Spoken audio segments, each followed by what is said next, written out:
few would have had high expectations for Xi Jinping. In Chinese, Xi is the family name. His father was expelled from the Chinese Communist Party, CCP, when he was 10. He was rejected by the Communist Youth League of China 7 times before finally being accepted. It took 10 tries to get into the CCP itself. Today, Xi Jinping is the most important man in China, and in 2017, The Economist magazine even named him the most powerful person in the world. He serves as General Secretary of the Chinese Communist Party, leads the military, and serves as ultimate leader of China, and has since 2012. He began as a secretary to a vice premier. He moved up to deputy party secretary of Zhending County, then to full secretary, the highest rank in the county. He changed counties numerous times until 1997, when he was named an alternate member of the CCP's Central Committee. However, of the 151 alternates elected at the time, Xi was dead last in voting. Why? In China, there is a term called Princeling. It refers to descendants of important officials in the communist power structure. It's often a derogatory term, as it implies nepotism and cronyism over skill. Since Xi fit this description, it most likely harmed him. He went to Tsinghua University to complete his doctorate in law and graduated in 2002.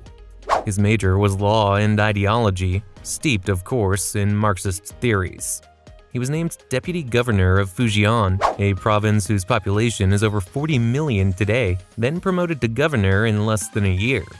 He continued to move around and established a reputation as strongly anti-corruption. One often repeated story tells of him refusing a special train in his honor by citing party regulation that such special trains could be used only for national leaders. This was not the most strictly enforced of regulations, and many assumed Xi was making a point. Xi rarely broke with the central leadership's policies. This only served to draw more attention, and in October 2007, Xi was appointed to the 9-member Politburo Standing Committee, PSC, the group which make decisions when the Politburo itself is not in session. Even then, many suspected he would be the one to replace the current leader, Hu Jintao. He held many responsibilities in the subsequent years. He oversaw the 2008 Summer Olympics, then later the 60th anniversary celebrations. He was president of the Central Party School. Xi is often identified as a key figure involved in what's known as the 6521 Project, a top-secret plan to silence dissent on key anniversaries in the Republic. When the prior president Hu Jintao reached his 2 10-year term limit, Xi ascended to the presidency in March 2013. The final vote by Politburo was 2,952 in favor, 3 abstained, and 1 voted against. Until 2018, much like the US, China had a 2-term limit on the presidency. Now, no such limit remains. Xi has made many other changes, all of which resulted in him taking an indisputable central place within the administration. He leads the Central Leading Group for Internet Security and Informatization, which controls internet and cybersecurity policies. He also chairs the National Security Commission of the CCP, which puts him in charge of national security. Despite the constitution of the Chinese Communist Party banning all forms of personality cult, Xi Jinping has had books, cartoons, dance routines, and songs devoted to him. There are souvenir shops all over China selling merchandise dedicated to the president. In 2017, Jiangxi province told Christians to replace all pictures of Jesus with Xi Jinping. Toutiao, Tencent, Sina, and other Chinese news apps are required to ensure the top story is always about Xi. Former internment camp inmates report being forced to chant, "Long live Xi Jinping." He holds 4 honorary doctorates and the keys to 7 cities: Montego Bay, Mexico City, Madrid, Prague, Buenos Aires, San Jose, and Muscatine, Iowa. On the 25th of December 2019, the Politburo named Xi as People's Leader, a title only CCP founder and leader of the People's Revolution, Mao Zedong, has ever held previously. Like Washington and the cherry tree, Xi once claimed to have carried bags of wheat weighing almost 250 pounds 3 miles on a mountain road over one shoulder without changing it. This would be impressive to say the least. Many politicians, including former US President Donald Trump, make use of slogans. Xi champions the Chinese dream, a term he and the CCP coined in 2012. Xi described the Chinese dream as the great rejuvenation of the Chinese nation. It has become ubiquitous in official announcements and is often considered the embodiment of Xi's leadership. Xi encourages China's youth to dare to dream, work assiduously to fulfill the dreams, and contribute to the revitalization of the nation. As president, Xi remains devoted to his old anti-corruption policies and considers it one of his party's most difficult ongoing tasks. Just months into his presidency, he introduced an 8-point regulation. It was designed to fight extravagance and reduce bureaucratic visits, meetings, and empty talk. One of the rationales given for the policy was that past corruption and extravagance had distanced government members and civil servants alike from ordinary citizens.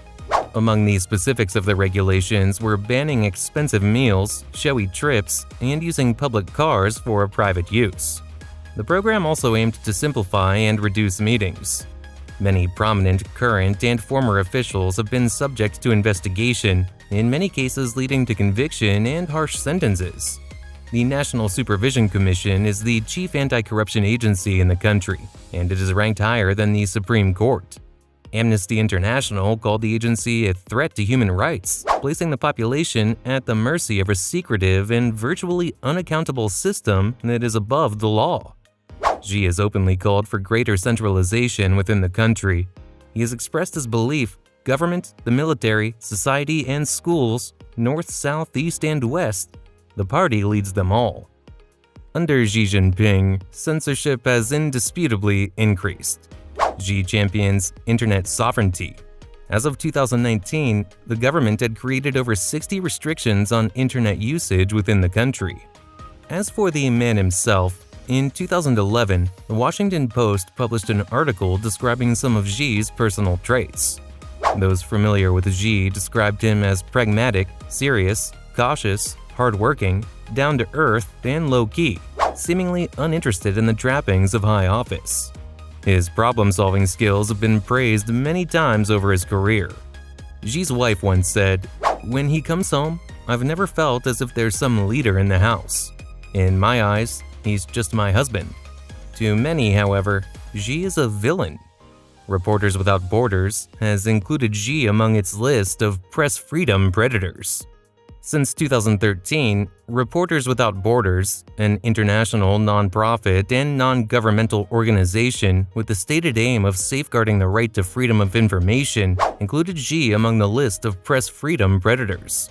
With no public polling and high social media censorship, it is hard to even know what the typical person in China thinks of Xi. He's said to be highly unpopular in Hong Kong, where, in 2020, a new national security law vastly increased the central government's power over the city and heavily clamped down on the opposition. In 2020, the NPCSC passed a national security law in Hong Kong that dramatically expanded the government clampdown over the opposition in the city. Amongst the measures were the dramatic restriction on political opposition and the creation of a central government office outside Hong Kong jurisdiction to oversee the enforcement of the law. He faces constant criticism from Amnesty International, Human Rights Watch, and numerous Christian groups who claim oppression, despite Christian religious freedom being written into the constitutions in 1982. He has been accused of stripping Chinese who are not of Han descent, the majority in China, and promoting assimilation. Ultimately, Xi remains a staunch socialist, having once said, "Only socialism can save China." In an era where the #1 capitalist country owes a massive debt to China, the world's #1 socialist country, it remains to be seen if he will be proven right.